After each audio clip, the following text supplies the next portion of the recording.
I'm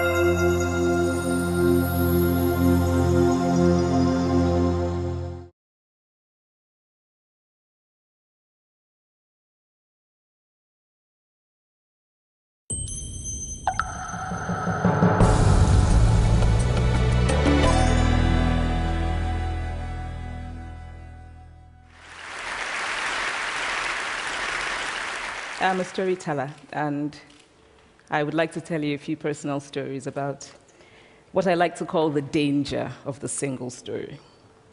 I grew up on a university campus in eastern Nigeria. My mother says that I started reading at the age of 2, although I think 4 is probably close to the truth. So I was an early reader, and what I read were British and American children's books. I was also an early writer.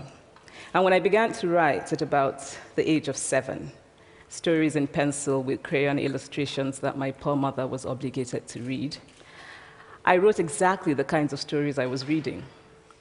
All my characters were white and blue-eyed.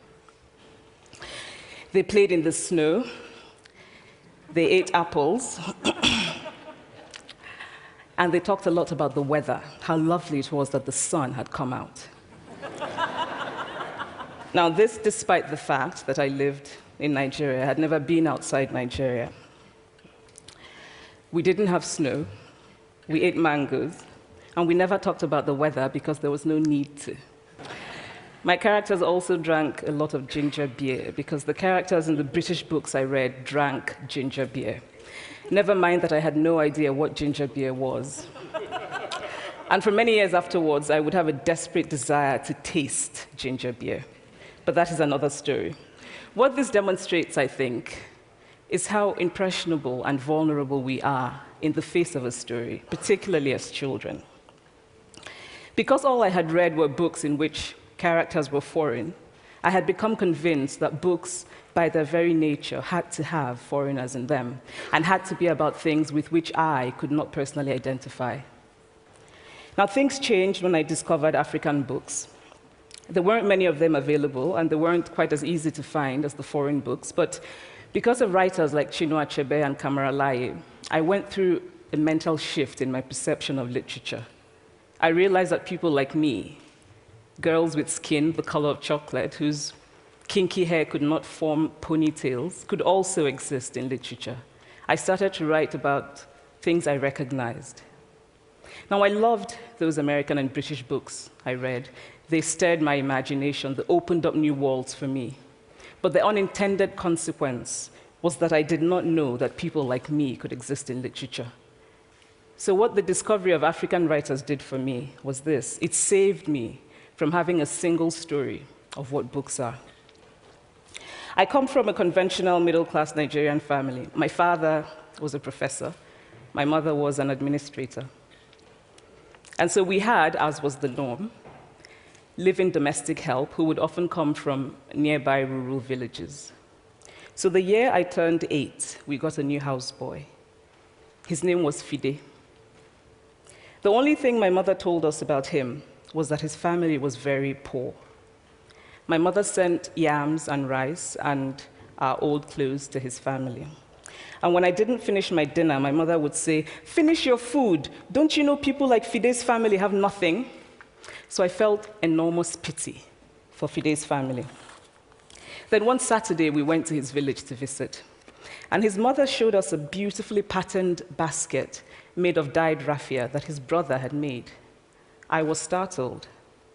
It had not occurred to me that anybody in his family could actually make something.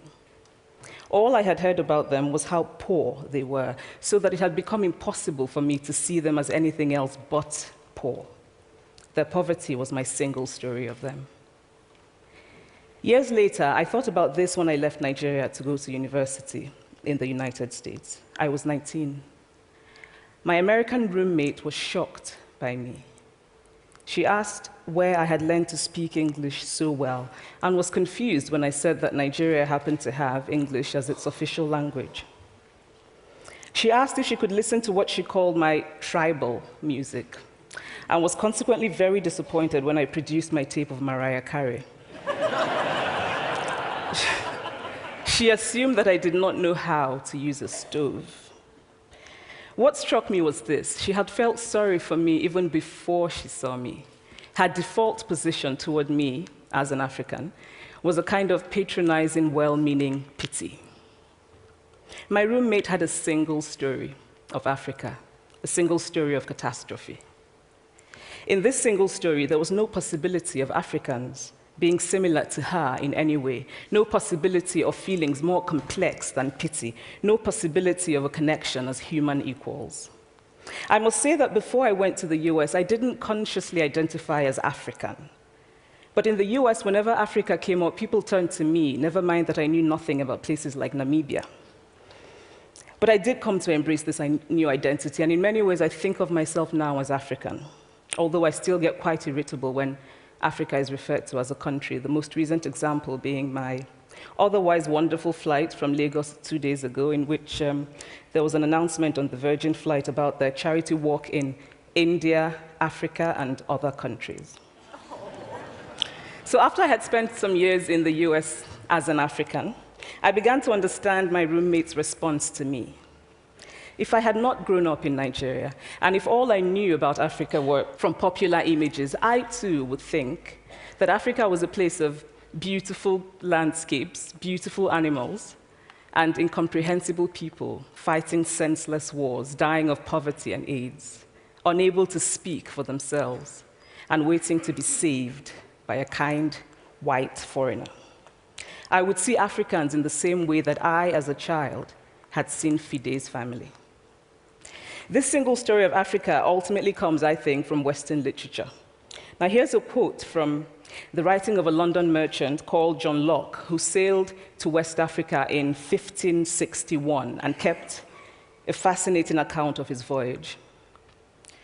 After referring to the black Africans as beasts who have no houses, he writes, "They are also people without heads, having their mouths and eyes in their breasts."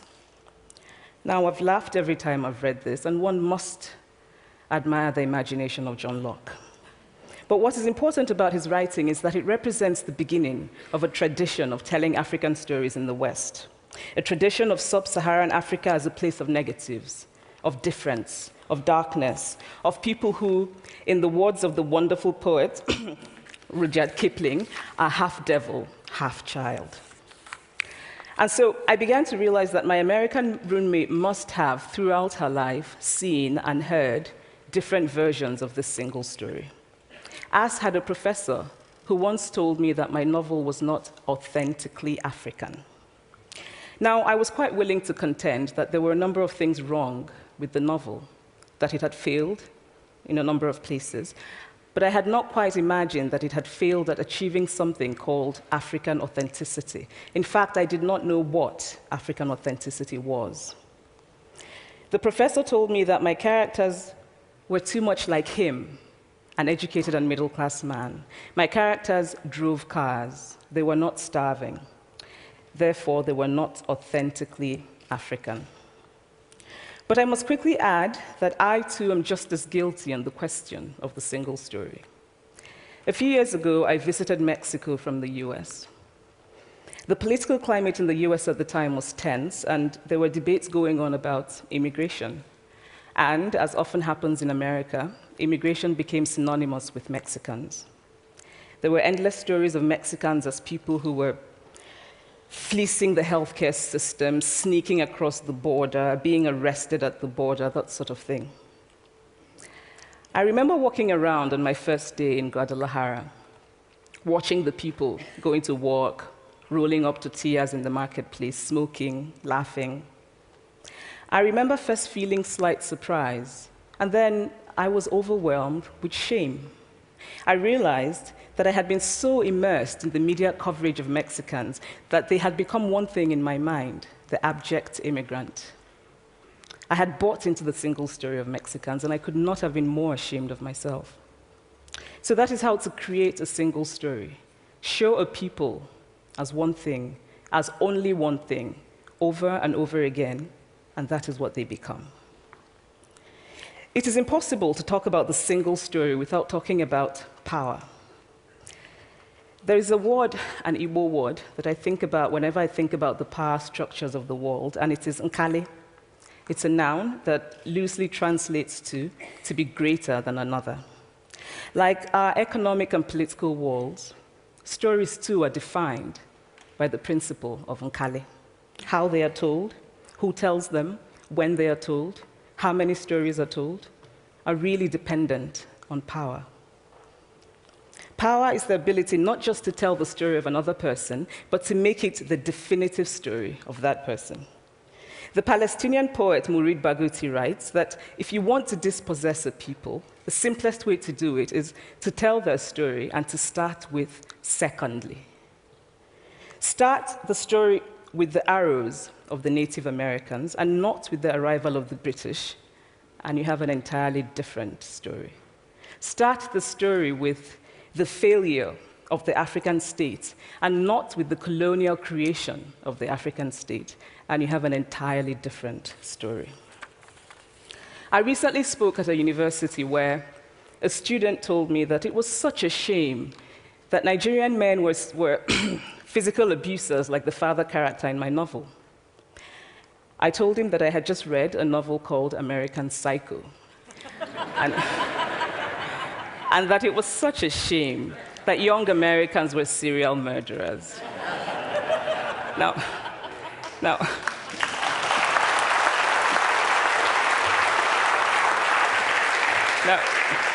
obviously, I said this in a fit of mild irritation, but it would never have occurred to me to think that just because I had read a novel in which a character was a serial killer, that he was somehow representative of all Americans. And now, this is not because I'm a better person than that student, but because of America's cultural and economic power, I had many stories of America. I had read Tyler, Updike, and Steinbeck, and Gateskill. I did not have a single story of America. When I learned some years ago that writers were expected to have had really unhappy childhoods to be successful, I began to think about how I could invent horrible things my parents had done to me. But the truth is that I had a very happy childhood, full of laughter and love, in a very close-knit family. But I also had grandfathers who died in refugee camps. My cousin, Polly, died because he could not get adequate health care. One of my closest friends, Okoloma, died in a plane crash because our fire trucks did not have water. I grew up under repressive military governments that devalued education so that sometimes my parents were not paid their salaries. And so as a child, I saw jam disappear from the breakfast table. Then margarine disappeared. Then bread became too expensive. Then milk became rationed. And most of all, a kind of normalized political fear invaded our lives. All of these stories make me who I am. But to insist on only these negative stories is to flatten my experience and to overlook the many other stories that formed me. The single story creates stereotypes, and the problem with stereotypes is not that they are untrue, but that they are incomplete. They make one story become the only story. Of course, Africa is a continent full of catastrophes, the immense ones, such as the horrific rapes in Congo, and depressing ones, such as the fact that 5,000 people apply for one job vacancy in Nigeria. But there are other stories that are not about catastrophe, and it is very important, it is just as important to talk about them. I've always felt that it is impossible to engage properly with a place or a person without engaging with all of the stories of that place and that person. The consequence of the single story is this: it robs people of dignity. It makes our recognition of our equal humanity difficult. It emphasizes how we are different rather than how we are similar.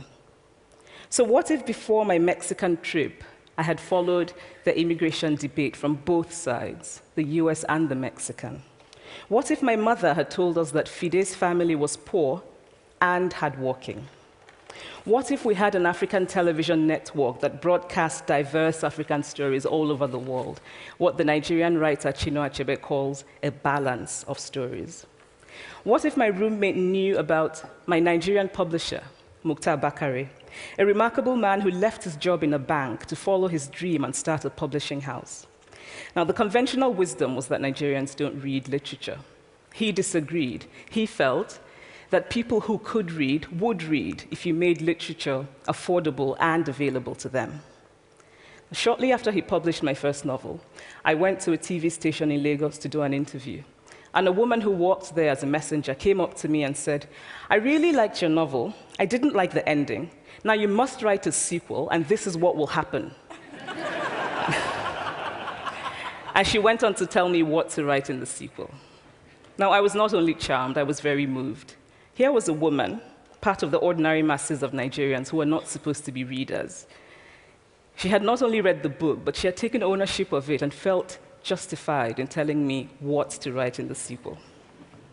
Now, what if my roommate knew about my friend, Fumi Yonda, a fearless woman who hosts a TV show in Lagos and is determined to tell the stories that we prefer to forget? What if my roommate knew about the heart procedure that was performed in the Lagos hospital last week?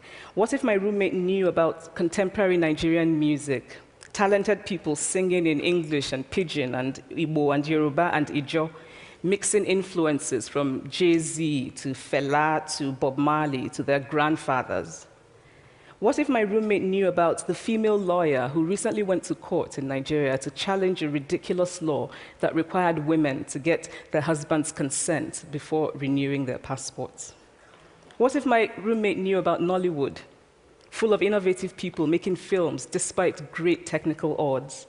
Films so popular that they really are the best example of Nigerians consuming what they produce. What if my roommate knew about my wonderfully ambitious hair braider who has just started her own business selling hair extensions? Or about the millions of other Nigerians who start businesses and sometimes fail, but continue to nurse ambition? Every time I am home, I'm confronted with the usual sources of irritation for most Nigerians: our failed infrastructure, our failed government, but also by the incredible resilience of people who thrive despite the government rather than because of it. I teach writing workshops in Lagos every summer, and it is amazing to me how many people apply, how many people are eager to write, to tell stories. My Nigerian publisher and I have just started a nonprofit called Farafina Trust, and we have big dreams of building libraries and refurbishing libraries that already exist and providing books for state schools that don't have anything in their libraries, and also of organizing lots and lots of workshops on reading and writing for all the people who are eager to tell our many stories. Stories matter. Many stories matter. Stories have been used to dispossess and to malign, but stories can also be used to empower and to humanize. Stories can break the dignity of a people, but stories can also repair that broken dignity. The American writer Alice Walker wrote this about her southern relatives who had moved to the north, and she introduced them to a book about the southern life that they had left behind. They sat around reading the book themselves, listening to me read the book, and a kind of paradise was regained. I would like to end with this thought, that when we reject the single story, when we realize that there is never a single story about any place, we regain a kind of paradise. Thank you.